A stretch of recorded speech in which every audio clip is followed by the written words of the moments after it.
Hi folks, right, I'm a little bit dubious about this video because what we're going to look at is the demosaicing algorithm choices that you've got inside of Rawtherapee. Yes, so this is going to be a Rawtherapee video, and we are going to be running some comparisons, one or two, between Rawtherapee and Lightroom.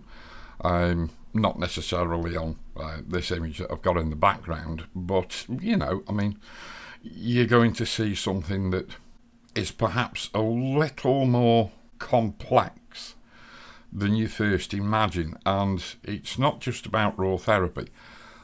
You know, I do keep banging on about the demosaicing algorithm in Lightroom and the fact that it's unadjustable. You're going to see perhaps why I do bang on about the demosaicing algorithm in Lightroom quite so much. Anyway, before we get started, just get the rubbish out the way. If you like this video, give it a thumbs up. Please leave a comment in the comment section below, and if you're not already subscribed, go click the subscribe button and click the little ringety-tingety bell to get a notification the next time I put a video up. So there we go. And if you do like this and you want to get hold of even more training and downloadable exercise files, etc., head off over onto my Patreon channel, link in the description below and on the end screen of this video, and contemplate signing up for my Patreon members exclusive content website. Alrighty, so that's the stuff out the way. So here we are inside of Rawtherapee, and you can see I've got a landscape shot open, and if I just bring it out to a fit to screen view, there it is. You've seen this shot before, those of you subscribed to my YouTube channel, and this isn't the proper shot. The light wasn't playing ball on this one, but you know, I mean, it'll do. The scene was also shot as a focus stack, so we've got sharpness in the background, but this foreground rock isn't in focus. So anyway, that's a little preamble over with, and fundamentally there's not a lot to say about the shot. If I actually take it back to sort of my base settings for Rawtherapee, you'll see it go a little bit dark in a moment. As an adjustment to this image before we get going, I'm not really going to do much to it except to go to auto match tone curve, which fundamentally looks at the tone curve of the JPEG that's embedded in the RAW file by the camera, and then I'm just going to slap a graduated filter on there just to bring the sky down, rather like that. So we'll take it up to a one-to-one view, and there's no sharpening applied to this image as of yet, so we're looking to get a sharp level of sharpness in the background.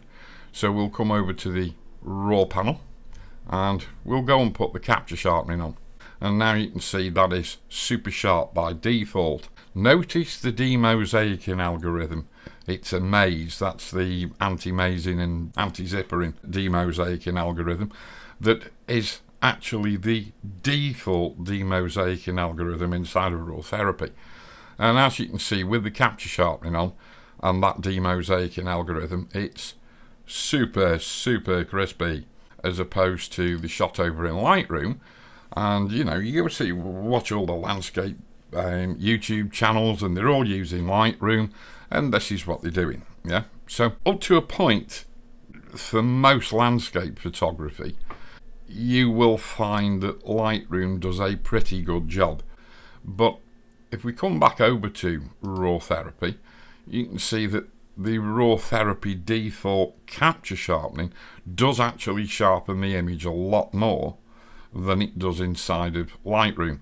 But you're going to see in a moment that sharpness, noise reduction and demosaicing algorithm choices are a bit of a, they're intermixed, and you need to be a little bit more careful than you'd think. And this is why I do get on my hobby horse over Lightroom, because it just applies the same treatment all over the place, and then you can just sort of tame the sharpening down a little bit with a stupid edge mask that is produced inside Lightroom under the Sharpening Masking slider.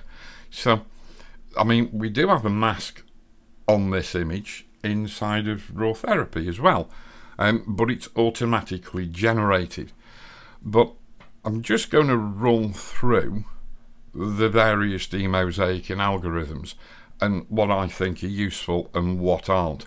But before we do that, I suppose, I mean, I did do a video on this a long time ago, and if I think on, I'll put a link to it in the description or on the end screen at the end of the video. But what is demosaicing? And more to the point, where might we have a problem with using the same demosaicing algorithm all the time on our images, which is what you're doing when you're inside a Lightroom. Now, we're all familiar with this Bayer pattern sensor, but it doesn't really matter whether it's a Bayer pattern sensor or it's a Fuji X-Trans sensor, or indeed a Signathovion. Oh, can't believe I said those words. But anyway, it doesn't really matter what design of sensor or CFA colour filter array you've got over the sensor. What you have to remember is there's two things going on. Firstly, each photosite, that's one of these little grey blocks, which is an individual component of your sensor.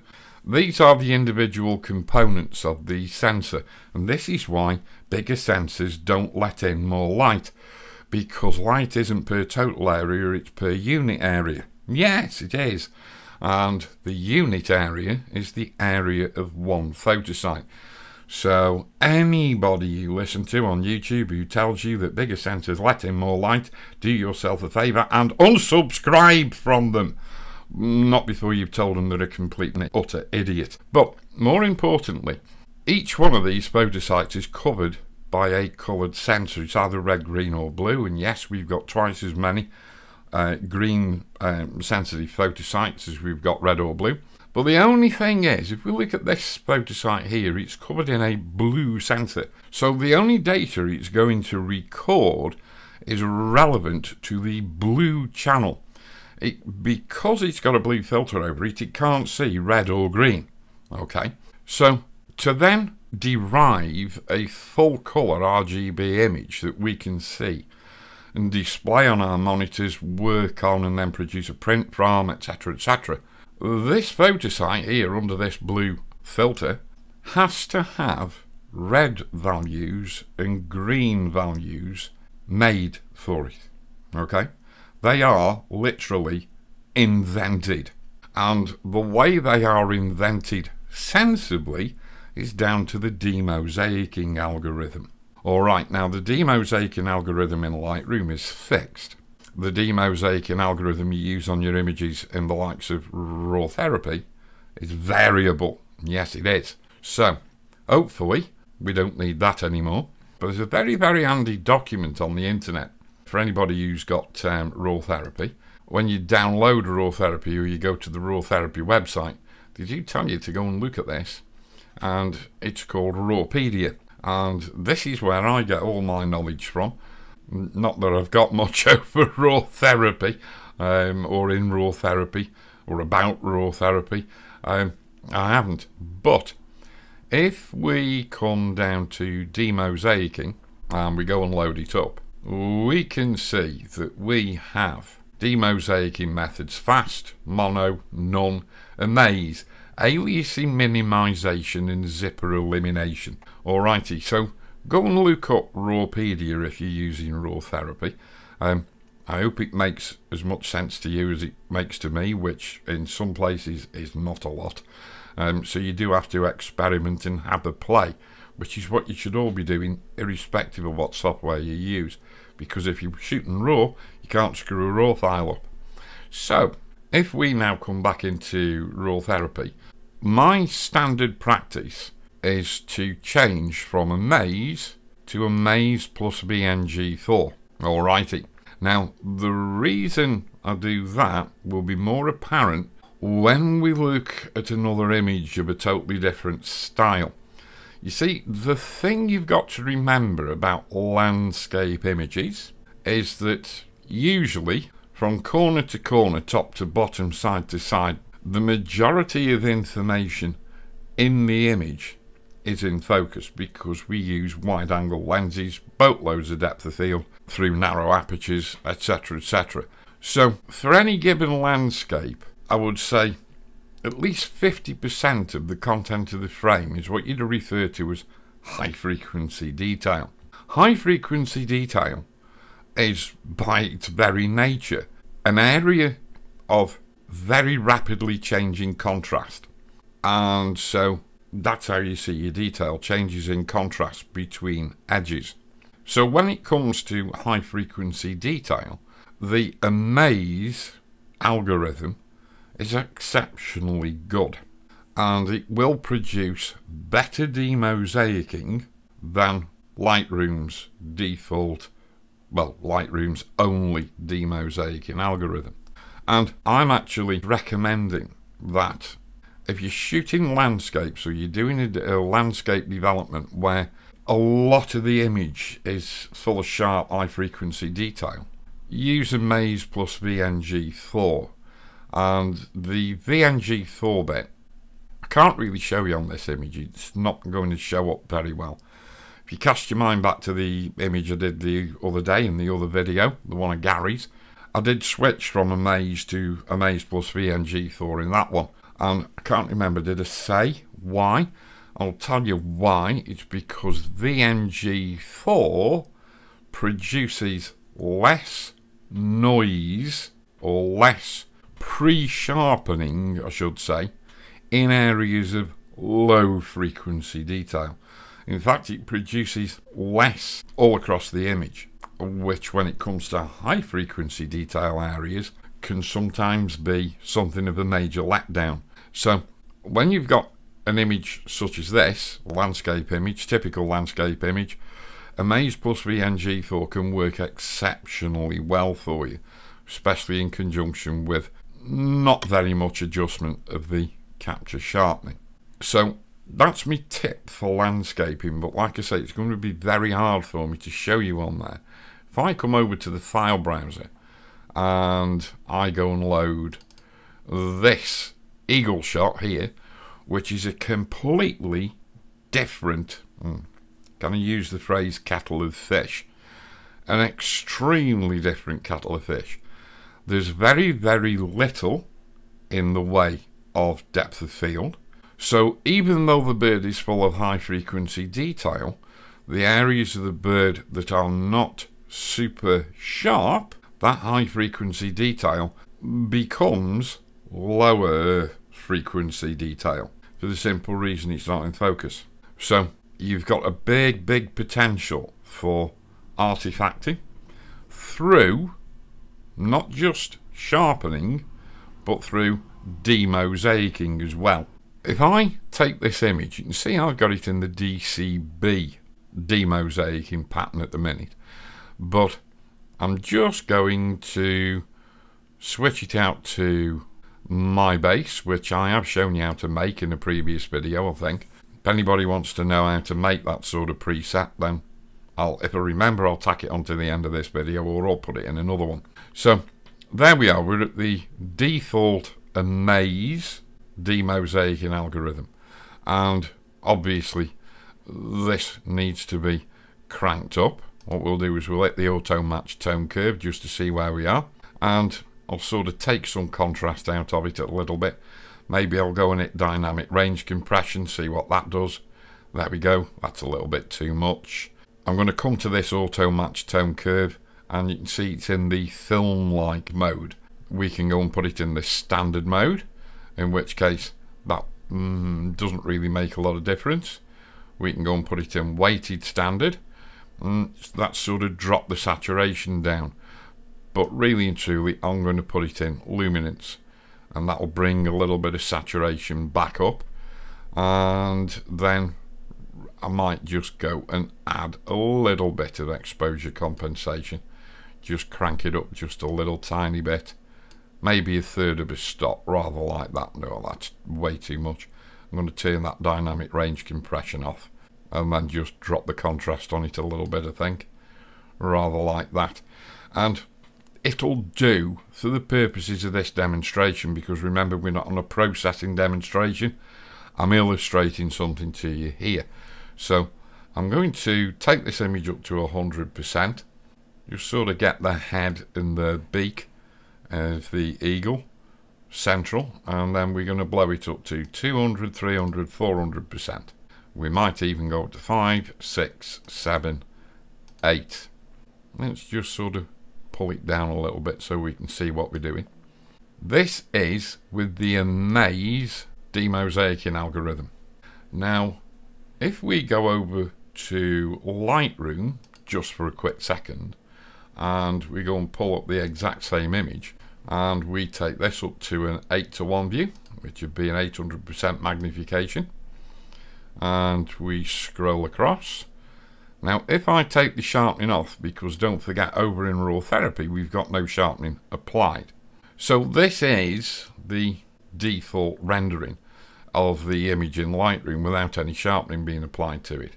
You can see we've got a little tiny bit of the halo over there, a little tiny halo here, and running all around the beak we've got the vestiges of a halo.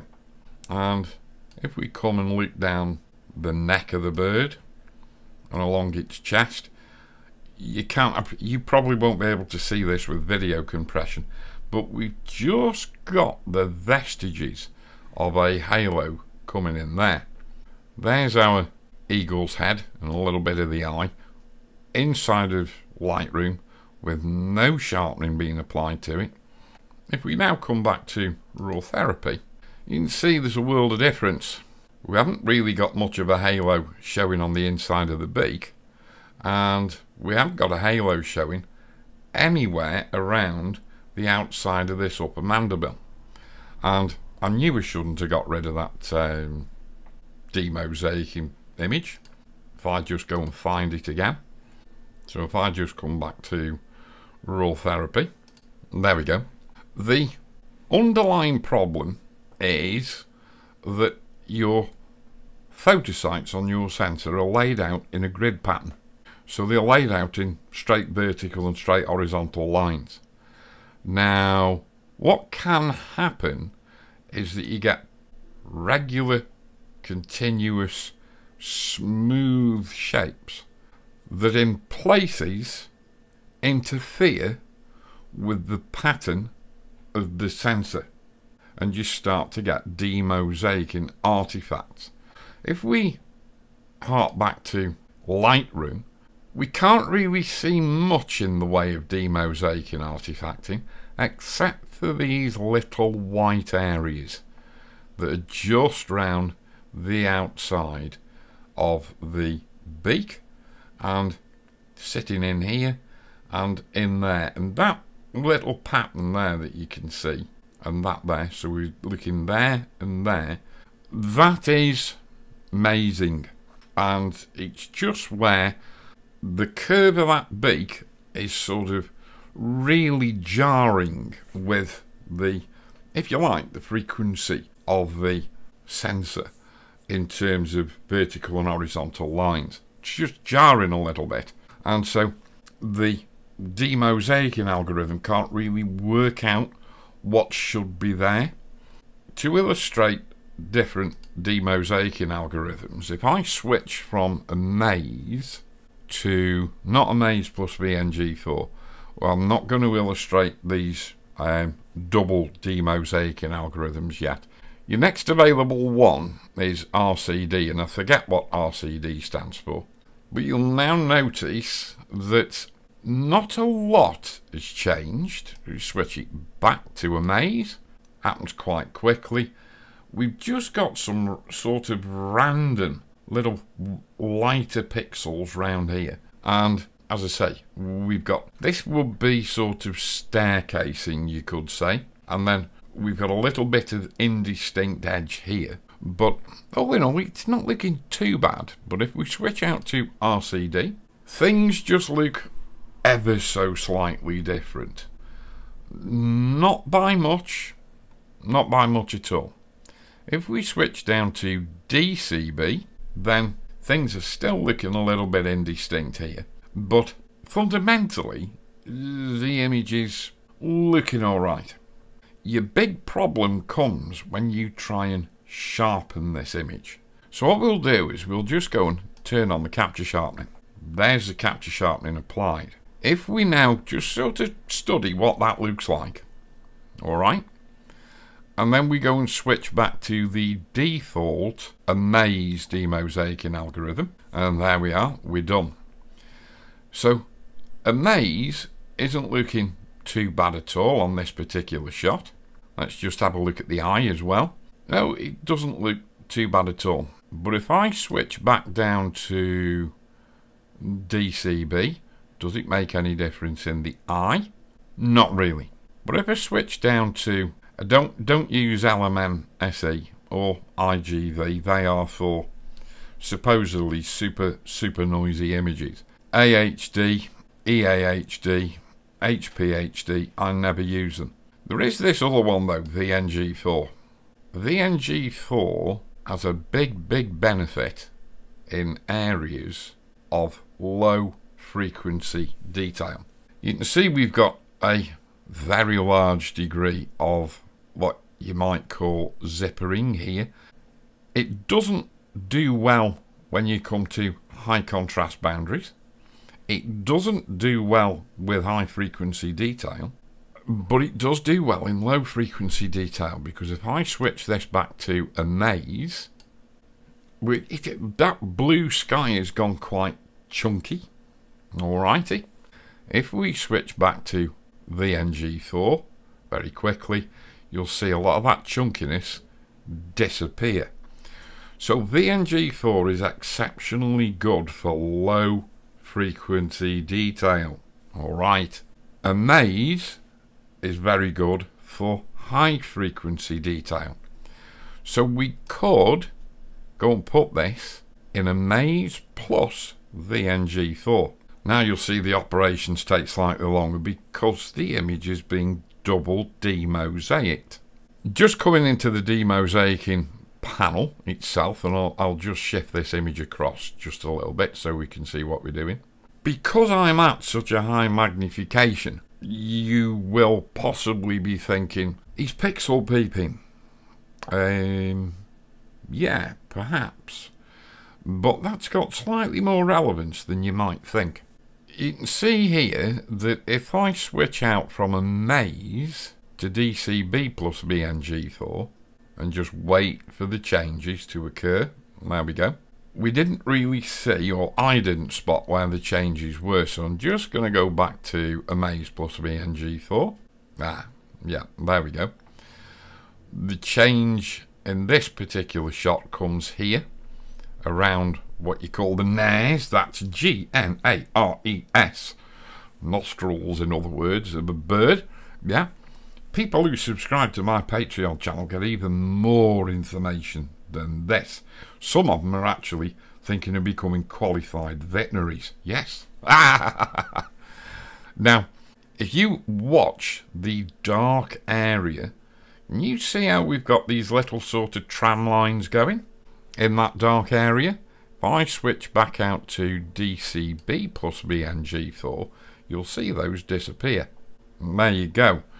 DCB is slightly kinder to or detail, which is sort of lying at 45 degrees to the axes of the photosites on your sensor.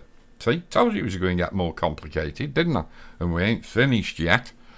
So, because both in a landscape and in a wildlife shot of something that's feathered or something that's covered in fur, to a degree, the direction of detail relative to your sensor can be quite random. In a landscape, it's usually more random and the details are smaller. In a wildlife shot such as this, the detail, because the images are usually taken at such high magnification, the details are actually bigger. So they occupy more lines of pixels or photosites on your sensor. Therefore, quite frequently you'll find that to get the very, very best out of the image, you will need to use a different demosaicing method to get the best out of them. Let's just come out to a slightly smaller view. We're out to 700. Let's just come out to 600. Let's now discuss what is actually going on with this mixed demosaicing algorithm here. The contrast threshold, I really think they should rename that to mix, because detail is based on contrast. Areas of high frequency detail en masse contain more pixel row to pixel row contrast than areas of low frequency detail such as the sky. So that is an area of low contrast. This contrast threshold isn't really, I don't think, as intuitive as it could be for newcomers to Rawtherapee. So think of it as the mix cutoff point for DCB and BNG4, the two algorithms.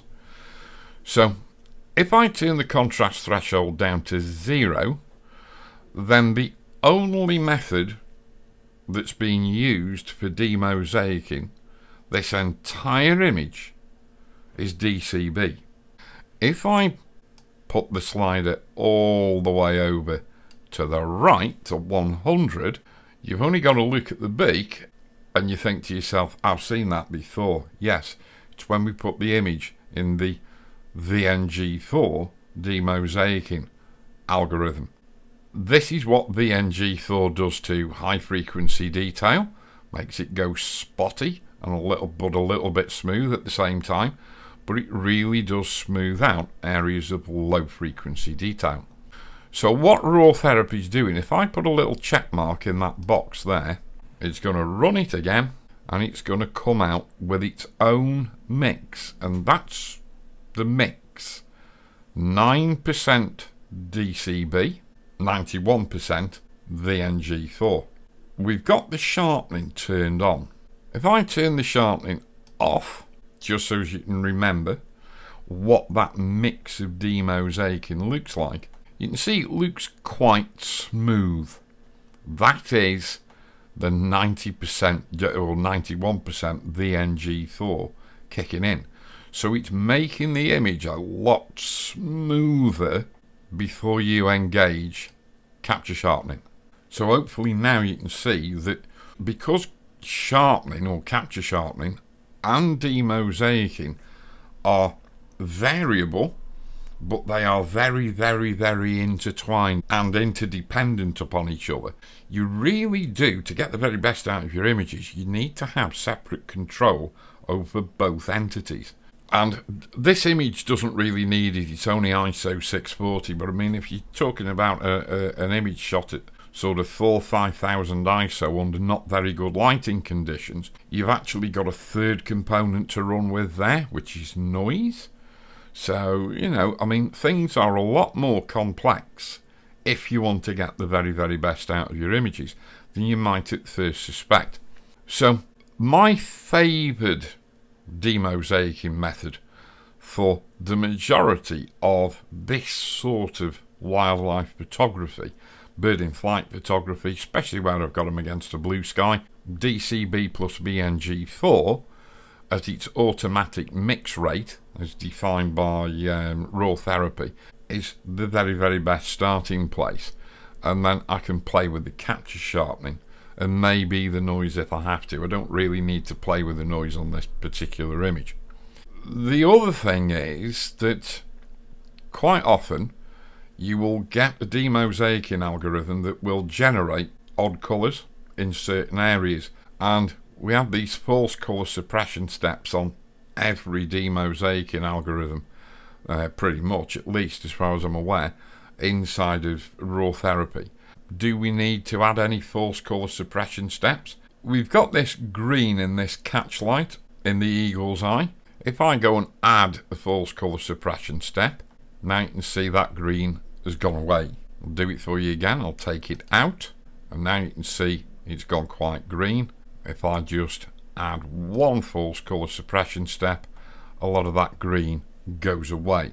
So there's an example of the false colour that can be generated during demosaicing.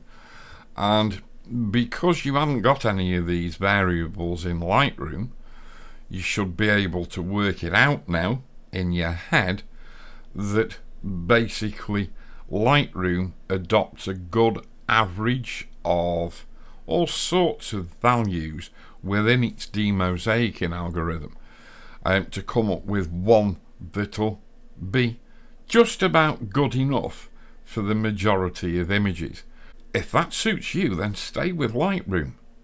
And I'll be quite honest with you, when I do a lot of my stock photography workthroughs, I just stick with Lightroom because it is good enough. But when somebody asks me for a custom image, be it for a large digital display screen or it's going on print, if necessary, I will bring it into Rawtherapee to get the very, very best out of it. If you go and use this DCB plus BNG4, by all means, go and uncheck Dcb Enhancements, and let's just see what happens when I uncheck that.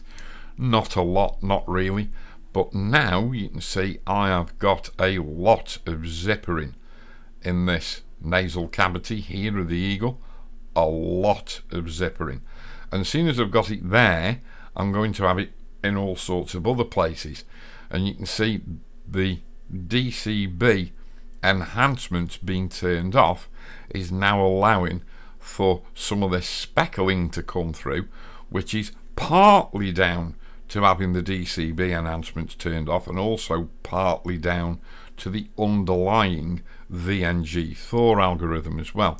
So I think without any further ado, I'll go and check that and turn it back on, and you watch this NAS change. There you go. So bear in mind, we're not making any changes to luminosity, we're not making any changes to a curve, we're not making any changes even, goddammit, to the sharpening. All we're changing is the fundamental controls of the demosaicing algorithm that we've chosen to use on this image, and you can't do that in bloody Lightroom either. If you remember earlier on in the video, which is no doubt turning into a really long ramble here, I did say that there is a sharpening mask present inside of Rawtherapee, and I'm going to show you where it is. If you come up to the top here, and it's this greyed out triangle in a circle, you can either hit the shortcut P or just go and click it to turn it on, and there is Rawtherapee's sharpening mask that is being generated on the fly. It's been generated automatically. It's there in the background. You don't have to apply it, because don't forget, you have to go and apply a sharpening mask in Lightroom, but not here in Rawtherapee. It is being generated all the time. We've got this control for the capture sharpening, just the same as we've got this self-same control for either unsharp mask or RL deconvolution sharpening, which is available under the details panel, which we're not going to look at in this video. But you have this self-same control. Contrast threshold, oh Jesus, it's a bit like that up there, but it isn't. No. Remember, this contrast threshold under demosaicing controls the mix of the two demosaicing algorithms that are being used within this particular demosaicing method. Down here in sharpening, the contrast threshold dictates the contrast at which this sharpening is applied, and below that contrast threshold the sharpening isn't applied. And you can see we've got this mask here, looking very familiar, isn't it, if you're a Lightroom user? How can we change the contrast of this mask? Very simple. Let's change the contrast threshold value. If we take it all the way to 0, whoa, now then, that's looking very familiar to Lightroom users as well. It is a solid white mask, which means that the sharpening is being applied across the entire image. If we just come out to a fit to screen view. There we go. So there's our fit to screen view. But if we start to lift the value of this mask, now you can start to see the images coming back. So if we lift it up again, I mean its default, if we go and check the box, that's its default 8. So as you can see, Rawtherapee is not applying sharpening to the dark shadowy areas under the wing, under this wing here, the gap between the legs vis-a-vis the sky. Why is it identifying those areas? It's identifying them because of edges, which is what Lightroom does, but it's also identifying them based on contrast, meaning areas of high and low frequency detail. It's a lot more accurate than the mask you can generate for sharpening inside of Lightroom. Now if I just crank that up another 1, the majority of the sky is now black. So if I now turn that off and I now bring the image up to look how sharp that eagle is, and there isn't a vestige of a sharpening halo anywhere. Now admittedly the eagle isn't processed properly, which is why I would recommend inside Rawtherapee that you don't get too hung up with demosaicing or capture sharpening, or indeed noise as well, luminance noise anyway. I wouldn't recommend you get too hung up with those until you've actually got the image blocked in how you want it. Fundamentally, because if you go and turn on double demosaicing and capture sharpening, every time you make an update, it will take a long time for Rawtherapee to apply that update, because adjustments in Rawtherapee aren't quite the same as they are in Lightroom. Lightroom tends to stack adjustments one on top of the other like that. Rawtherapee doesn't. What Rawtherapee tends to do is it runs all the way back to the start and then reapplies all the adjustments plus the ones you've just put on at the end, because even though you might have put capture sharpening on last, Rawtherapee will then, when it comes to reprocess the image with the capture sharpening on, it will run all the way back to the start and do the demosaicing and the capture sharpening straight away, and then it will start coming through and doing all your other adjustments, because there is if you like, a chain of command that runs through different adjustment categories, and Rawtherapee has them in a much different order and processes them in that order all the time. Alrighty, so this is why Rawtherapee gets a bit slow, but you know, good things come to those who wait. Yes, they do. So if we just go back over to Lightroom, and I've no idea how long this video's been going for, and if we take this back down to a 1:1 view and we go and put the sharpening back on, default sharpening, whoop-de-doo, yes, he looks sharp, he looks over sharp, but can you see we've got a halo around there? And if I start to take that up to 3:1 magnification, you can see we've got a halo all around. Now then, if we hold down the Alt key or the Option key, click on the mask, there's the sharpening mask completely turned off, and if we make the sky go dark, yeah, look how much more sharpening we're actually taking off the flat side of that beak. A lot more than we were taking off inside of Rawtherapee. But there you go, we've reduced the sharpening in the sky, the blue sky, but we've still got a bloody great big sharpening halo around the bird.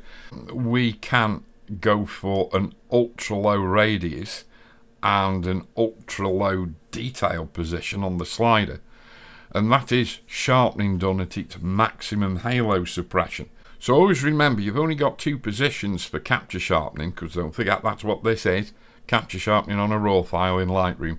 You've only got 2 types. You've got this radius hard over to the left at 0.5, detail down at 0, that is maximum halo suppression. Or we can leave the radius where it is and take the detail slider up to 100, and now we're on single iteration deconvolution sharpening.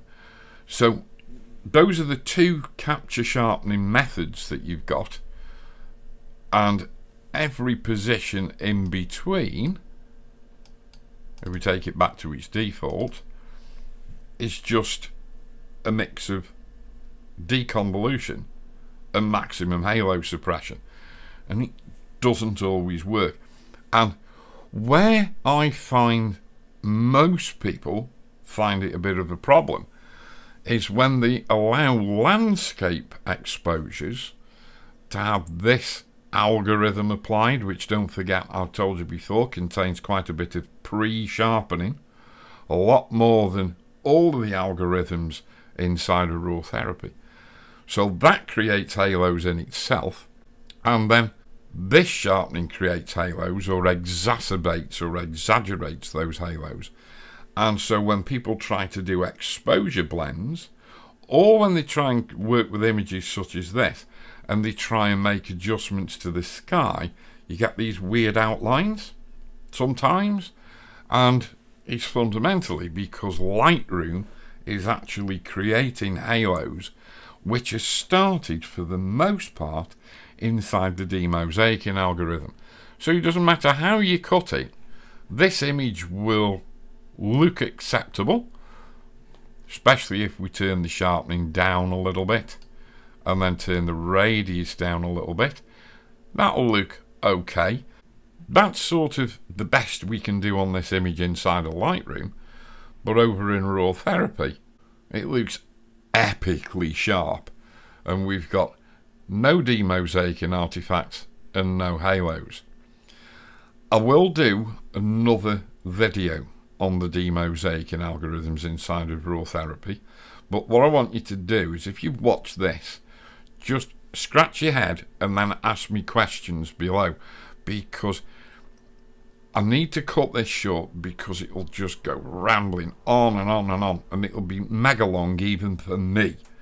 So what I need you to do, because this isn't a course on Rawtherapee, I need you to ask me what you're unsure of, and I'll do my level best to answer your questions or build them in to another video. Right, that's me. I'm going to shut the hell up now, because this will have gone on for far too long. So until the next time, guys and gals, look after yourself, stay safe, stay well, and I'll see you next time. So tooroo.